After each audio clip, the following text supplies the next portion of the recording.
पूर्व मुख्यमंत्री अशोक गहलोत ने जयपुर में महात्मा ज्योतिराव फूले सर्किल पर श्रद्धांजलि देने के बाद पत्रकारों से बातचीत करते हुए वर्तमान राज्य सरकार पर तंज कसा। उन्होंने कहा कि सरकार केवल घोषणाएं कर रही है, लेकिन जमीन पर काम आगे नहीं बढ़ पा रहा। गहलोत ने कहा कि उनकी सरकार के समय शुरू किए गए विकास कार्य और योजनाएं आज भी अधूरी पड़ी है, सिर्फ कागजों में चल रही है। उन्होंने मुख्यमंत्री भजनलाल शर्मा के उस बयान पर भी सहमति जताई जिसमें कहा गया था कि अधिकारी सरकार के होते हैं, किसी पार्टी के नहीं। गहलोत ने कहा कि योजनाएं किसी पार्टी की नहीं बल्कि सरकार की होती है।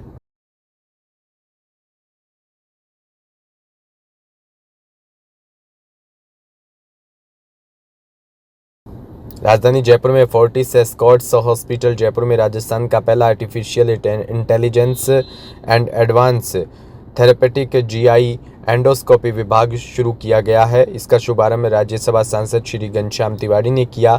यह तकनीक गैस्ट्रो इंटेस्टाइन बीमारी की पहचान में बेहद आधुनिक और सटीक मानी जा रही है। एआई पावर्ड एंडोस्कोपी डॉक्टर के लिए तीसरी आंख की तरह काम करती है, जो कि पेट और आंत में होने वाली छोटे से छोटे बदलावों को भी रियल टाइम में पकड़ लेती है।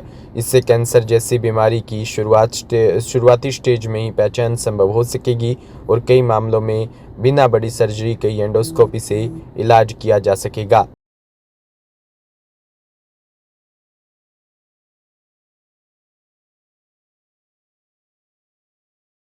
फोर्टिस हॉस्पिटल, उसके प्रबंधकों को और चिकित्सकों को बहुत बहुत बधाई देना चाहता हूं और धन्यवाद देना चाहता हूं कि जीआई में एंडोस्कोपी में एआई का उपयोग ये कर रहे हैं और वो उपयोग जो है चिकित्सा में बहुत बड़ी सहायता प्राप्त करेगा।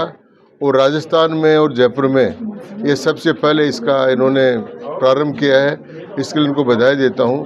अब चिकित्सा क्षेत्र में एआई का प्रयोग निरंतर बढ़ता जा रहा है और वो मानव के विकल्प नहीं है, मानव की प्रतिभा का विस्तार है और प्रतिभा विस्तार से पेशेंट्स को लाभ होगा, अस्पताल में उनको सुविधाएं मिलेगी और अर्ली डिटेक्शन ऑफ डिजीज़ होगा। ये बहुत बड़ा फ़ायदा है। तो इस एआई के जीआई में प्रयोग करने के लिए जो इन्होंने प्रारंभ किया है, मैं इनको मेरी तरफ से बहुत धन्यवाद और बधाई देता हूँ। बाद में अब नई क्षेत्र में आप काम कर रहे हैं, दोनों में कितना डिफरेंस है और साथ में गैस्ट्रोएंटरोलॉजी के क्षेत्र से दें तो एआई का कितना उपयोग जो है आगे? देखो, एआई का उपयोग बहुत है, बशर्ते उसको करना आए। एआई हर एक जगह आपकी सहायता करती है। एआई कोई एडिशनल खर्चा नहीं है। एआई जस्ट एक सॉफ्टवेयर है जो आप एंडोस्कोपी स्टार्ट करते हैं उस समय लगा लेते हैं, ऑन कर लेते हैं उसको, और आपकी पूरे एग्जामिनेशन के दौरान आपके साथी के रूप में ये काम करती है और आपको कोई गलती ना हो आपकी, इसके लिए सतर्क करती है। जस्ट लाइक अलार्मिंग सिचुएशन रहती है इसमें? हाँ, अलार्म टाइप होता है कि सिग्नल आता है स्क्रीन के ऊपर, ग्रीन सिग्नल आता है कि भाई यहाँ पर कोई लीजन हो सकता है। सर, एआई वैसे क्या राजस्थान का पहला डिपार्टमेंट शुरू हो रहा है? हाँ, राजस्थान का पहला एआई मॉडल है ये। राजस्थान में अभी ये सुविधा उपलब्ध नहीं है। भीलवाड़ा के सावर कस्बे में मालव सिंहनी, कमलावता जी, मैसा की सुशियानुष्ठान, राधिका ज्योतिष, चंद्रिका, माँ साध्वी, कुमुदलता जी का अवतरण दिवस आज बड़े ही धूमधाम से कोठारी गार्डन में मनाया गया। माँ साध्वी कुमुदलता महाराज के जन्म दिवस के अंतर्गत अनुष्ठान, जाप और सामायिक प्रवचन सहित अनेक धार्मिक कार्यक्रम के भी आयोजन हुए।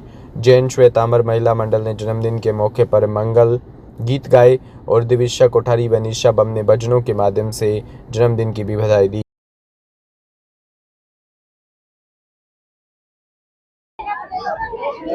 आज महाराज श्री का कुमुदलता जी महाराज साहब का जन्मदिन मनाने का अवसर हमें यहाँ सावर ग्राम को मिला।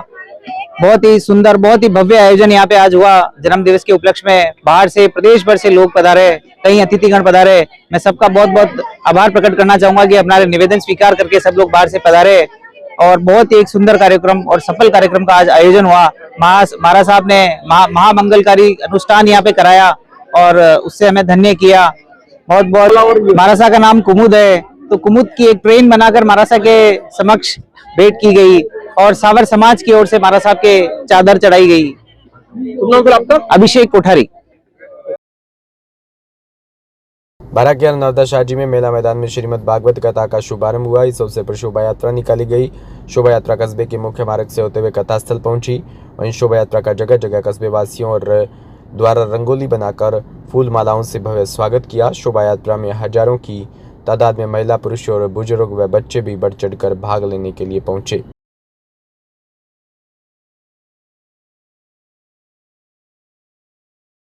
प्रधानमंत्री नरेंद्र मोदी ने शुक्रवार को गोवा के केनाकोना में श्री संस्थान गोकर्ण जीवोत्तम मठ में पूजा अर्चना की और यहां भगवान राम की 77 फीट ऊंची कांस्य प्रतिमा का भी अनावरण किया। इसे दुनिया की सबसे ऊंची श्री राम प्रतिमा बताया गया है। इससे पहले प्रधानमंत्री कर्नाटक के उडुपी पहुंचे, जहां श्री कृष्ण मठ में दर्शन किए और स्वर्ण तीर्थ मंडप का भी उद्घाटन किया।